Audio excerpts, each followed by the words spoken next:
Good morning all of you. आज हम chapter में जो भी पॉइंट्स होंगे, कंक्लूजन्स होंगे, उसके बारे में पढ़ेंगे। Chapter number 5, social justice and marginalised या फिर मार्जिनलाइजेशन। मार्जिनलाइजेशन हुआ क्यों, इससे क्या दुष्प्रभाव था, ऐसे करके गवर्नमेंट ने एक दूसरे को समान व्यवस्था में लाने की जो प्रक्रियाबद्ध एक कंक्लूजन तैयार की, वैसा क्यों किया। Marginalization is the social process of becoming our made marginal to relegate our confined to a local social status, our standing in a social hierarchy। ऐसा इसलिए किया गया बेटा ताकि सर्वमत, चाहे वो जनरल कैटेगरी से बिलोंग करने वाला व्यक्ति हो, चाहे वो SC/ST कैटेगरी से बिलोंग करने वाला व्यक्ति हो, चाहे वह OBC कैटेगरी से बिलोंग करने वाला व्यक्ति हो, वह एक मत एक व्यवस्था में कहीं ना कहीं स्टैंड कर सके, तीनों एकजुट हो सके, समान अधिकार के साथ में किसी व्यवस्था को मान सके, समान व्यवस्थाओं के अनुसार एक दूसरे का जीवन व्यतीत हो। इसी वजह से मार्जिनलाइजेशन और या फिर रिजर्वेशन की व्यवस्था लाई गई। अब इसमें मार्जिनलाइजेशन में पहले के तौर पे अगर देखा जाए तो इनके पास में अधिक व्यवसाय है, ये अधिक व्यवस्थाओं के रूप से सक्षम है। फिर दूसरे व्यवस्थाओं में अगर हम इंक्लूड करें तो ये हो सकते हैं या फिर ये हैं। अगर तीसरी व्यवस्थाओं में हम किसी को इंक्लूड करें तो उनको हम इस कैटेगरी में रख सकते हैं। अब यहाँ पे चौथी पद्धति को अगर हम जोड़ते रहते हैं या फिर चौथे एस्टैब्लिशमेंट को एस्टैब्लिश करते हैं तो यहाँ पे STs जो सबसे पीछे हैं वो कौन है, शेड्यूल्ड ट्राइब्स। कौन है, शेड्यूल्ड ट्राइब्स। ऐसे लोग जो जंगलों में अपना जीवन व्यतीत करते हैं या फिर अलग तरीके से लोगों से कट के कहीं पे अपना जीवन व्यतीत करते हैं, जनजातीय लोग। इनको क्या कहेंगे, जनजातीय लोग। तो ये लोग मैक्सिमम अगर इनको देखेंगे आप तो ये किसी ना किसी तरीके से अपनी वर्ण व्यवस्था को अलग तरीके से कहीं पे स्टेबल करके जीते होंगे। ठीक है, जैसे जंगलों में बेसिकली इनका अगर घर माना जाए तो हम जंगलों में ही बात करेंगे इनका। इसमें पहला पॉइंट आता है शेड्यूल्ड कास्ट। शेड्यूल्ड कास्ट क्या होता है,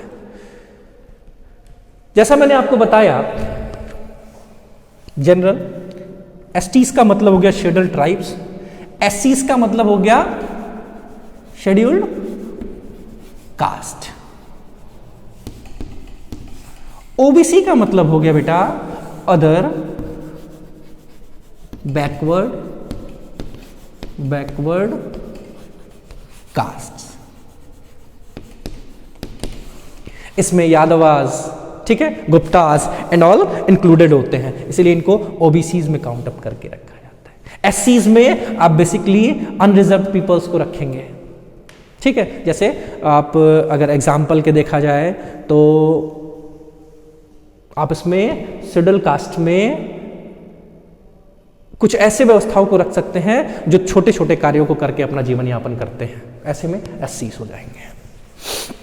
schedule caste, the Indian constitution does not define the schedule caste, however we can define it as the caste that we are formerly treated as untouchables. पहले के तौर पे schedule caste को हम उस तरीके से इंक्लूड कर सकते हैं, अनटचेबल्स, जो कभी भी किसी को छू ना सके, क्योंकि लोगों का मानना था कि ये क्या होते हैं, थोड़े से बुरे तरीके से रहते हैं, ये साफ सफाई नहीं रखते हैं, ये अगर किसी भी सामान्य व्यक्ति को, सामान्य जाति के व्यक्ति को छू देते हैं तो वह क्या तो किसी बीमारी से ग्रसित हो जाता है या फिर किसी वर्ण व्यवस्था से वह अलग हो जाता है। इसीलिए इनको शेड्यूल कास्ट के इंक्लूडेड में रखा गया। यहाँ पे 3 पॉइंट्स भी दिए गए हैं, इनको क्यों ऐसा रखा गया। The practice of untouchability has been legally abolished.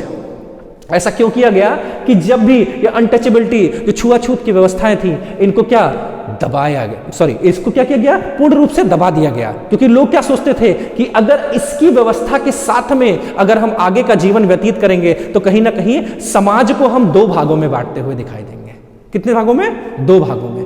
एक वह जो उच्च व्यवस्थाओं से जुड़ा हुआ है और दूसरा क्या, जो निम्न व्यवस्थाओं से जुड़ा हुआ है, जो निम्न कार्यों से जुड़ा हुआ है। अगर इस तरीके से समाज को डिवाइड करके चलेंगे तो कभी भी हम एक नहीं हो पाएंगे, हम सर्वसम्मत नहीं हो पाएंगे, एकजुट होकर किसी कार्य को करते हुए दिखाई नहीं देंगे।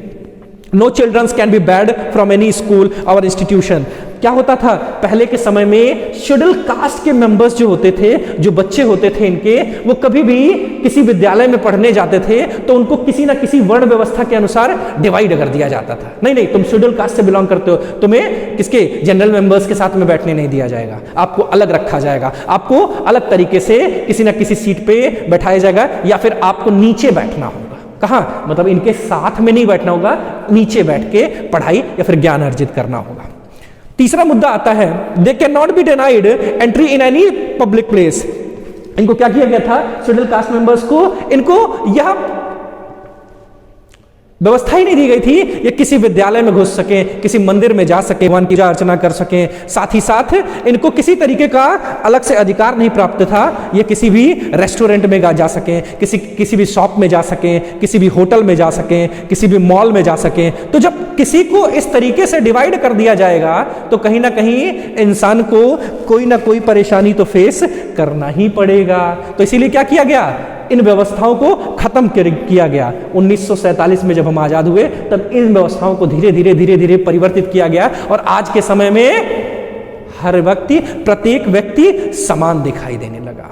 आज हर व्यक्ति को समान अधिकार, हर व्यक्ति को समान वर्ण व्यवस्था, वर्ण विचार के अनुसार एक दूसरे के समक्ष रखा गया। अब यहां पे एक पॉइंट कंक्लूजन दिया हुआ है, different 5 year plans of the country है focused on the progress of schedule caste. अब क्या किया गया बेटा, इसको पूरी तरीके से ध्यान देंगे कि एक प्लान बनाया गया, 5 ईयर्स प्लान, किनके लिए, शेड्यूल कास्ट के मेंबर्स के लिए, शेड्यूल कास्ट के मेंबर्स के लिए 5 ईयर प्लान इसलिए बनाया गया बेटा कि लोगों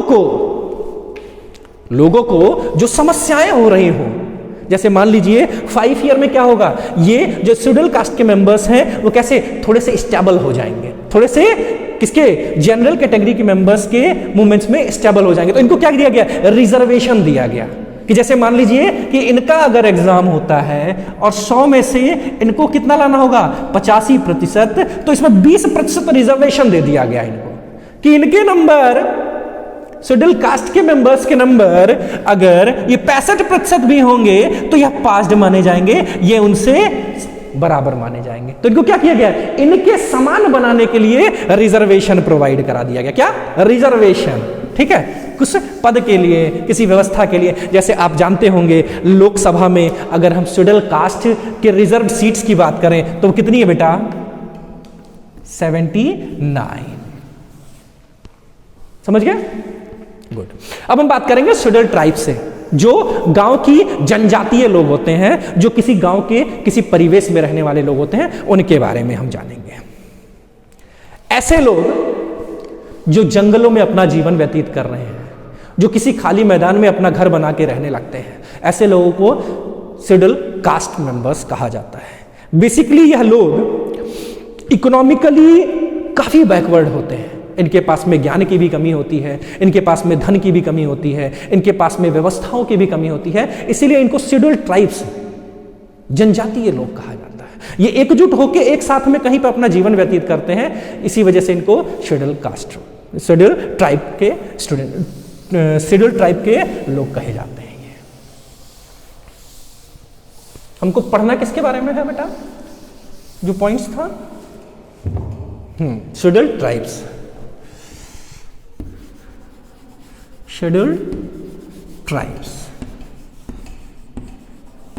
ये किस किस तरीके से वीकर होते हैं बेटा, एजुकेशन में भी वीक होते हैं। किसमें, एजुकेशन, शिक्षा, किसमें हो गए, एजुकेशन में, शिक्षा में भी ये कमजोर होते हैं। दूसरा मुद्दा अगर हम बात करें तो ये इकोनॉमिकली भी वीक होते हैं, इकोनॉमिकली भी वीक होते हैं। कैसे, इकोनॉमिकली भी वीक होते हैं। अब हम तीसरे पॉइंट के लिए अगर बात करें तो ये होमलेस भी होते हैं। बहुत बड़े पैमाने पे इनको देखा जाएगा, ये होमलेस ही आपको दिखाई देंगे। चौथा, इनका जीवन मैक्सिमम फॉरेस्ट के नियर बाई रीजन्स पे ही डिपेंडेंट रहेगा, फॉरेस्ट के नियर बाई रीजन्स पे ही इनका जीवन व्यतीत होता दिखाई देगा। अब ये कहां कहां पाए जाते हैं इसके बारे में हम थोड़ा सा डिस्कस करेंगे।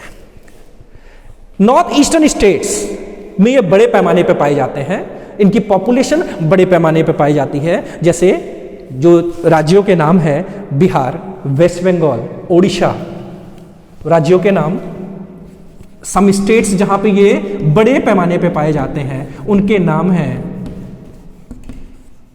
बिहार, ओडिशा, वेस्ट बंगाल,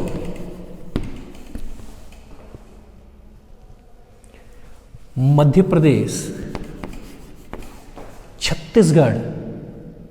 पहले हम यहां पे गुजरात लिख दे रहे हैं क्योंकि प्लेस नहीं है बेटा, नीचे की तरफ लिखना पड़ेगा गुजरात।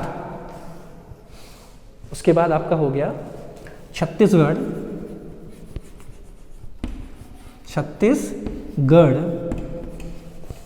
उसके बाद क्या हो गया बेटा, राजस्थान। कहीं बचा तो नहीं? हाँ, राजस्थान,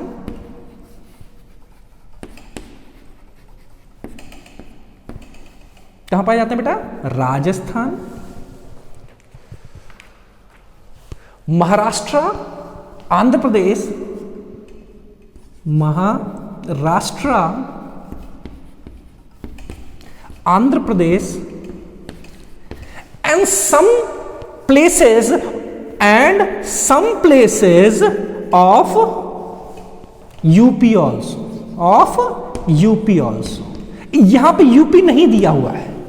हम यह बात कर रहे हैं बेटा, जैसे भी हम विंध्याचल और बाकी परिक्षेत्रों में जाएंगे ना तो वहां पे हमें शेड्यूल्ड ट्राइब्स के पीपल्स मिल जाएंगे। अगर हम इधर मऊ, बलिया, इधर के भी परिक्षेत्र में जाएंगे तो वहां पे हमें शेड्यूल्ड ट्राइब्स के कुछ ना कुछ लोग मिल जाएंगे। ठीक है, तो बड़े पैमाने पे नहीं लेकिन है ना, ऐसा नहीं कि वही मिलेंगे, अपने नियर बाई लोकेशन जहां हम रह रहे हैं, सेंट्रल पब्लिक स्कूल के आसपास में भी शेड्यूल्ड ट्राइब के कुछ लोग हमें मिल जाएंगे देखने को। ठीक है, अब यहां पे स्टेप्स क्या लिए गए जो इनको थोड़ा सा इंप्रूव कर सके। किसको? शेड्यूल्ड ट्राइब के लोगों को। स्टेप्स के बारे में बात करते हैं।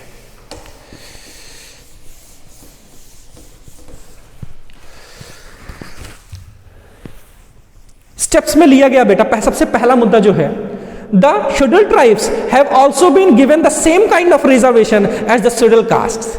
इनको क्या बिल्कुल समान व्यवस्थाएं दी गई, जैसे शेड्यूल्ड कास्ट को वैसे ही इनको भी समान अधिकार दिया गया, समान व्यवस्थाएं दी गई शेड्यूल्ड ट्राइब्स को भी। अब इनके लिए अच्छी अच्छी स्कीम्स लागू की गई, जैसे होम के लिए, ठीक है, होम के लिए उज्ज्वला योजना, ताकि ये भी किसी तरीके से किससे जो परेशानियां फेस कर रहे हैं इनकी भी थोड़ी सी समाप्त हो सके। और भी बहुत different kind of schemes, economically इनको मजबूत करने के लिए, इकोनॉमिकली मजबूत करने के लिए, स्ट्रांग करने के लिए भी कुछ नियम और व्यवस्थाएं लागू किए गए। ठीक है, और भी बहुत सी चीजें इनके लिए लागू की गई, नई नई फैसिलिटीज, नई नई सुविधाएं, ताकि ये कैसे घर से भी, जैसे सारी चीजें तो लोगों के लिए बहुत ज्यादा इंपॉर्टेंट कही जाती है ना, धन, घर, कपड़ा और रोटी। ठीक है, तो ये चार चीजें तो बहुत इंपॉर्टेंट कहा जाता है ना। तो ये चारों चीजें इनको कैसे मिल सके, ये इकोनॉमिकली अगर स्ट्रांग नहीं है तो कोई बात नहीं, लेकिन अगर इनके पास में जब छोटी जगह इनको रहने के लिए घर हो जाएगा तो ये थोड़े से निश्चिंत हो जाएंगे, हाँ, रिलैक्स हो जाएंगे कि अब हमारे सर पे छत है तो हम बाकी कामों के लिए रोज कहीं ना कहीं थोड़ा थोड़ा काम करके भी अर्निंग करके अपना घर चला सकते हैं। ठीक है, अब यहां पे तीसरा पॉइंट आ गया, शेड्यूल्ड ट्राइब्स भी आप लोगों को समझ में आ गया होगा। अब यहां पे हो गए ओबीसीज,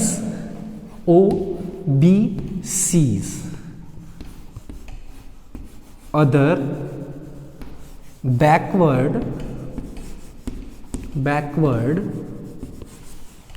कास्ट्स। क्या हो गए? Other backward cast. अगर देखा जाए जो इंडिया की मंडल कमीशन थी उसने एस्टिमेट निकाला, प्रैक्टिकली परसेंटेज में दिखाया कि अमोंग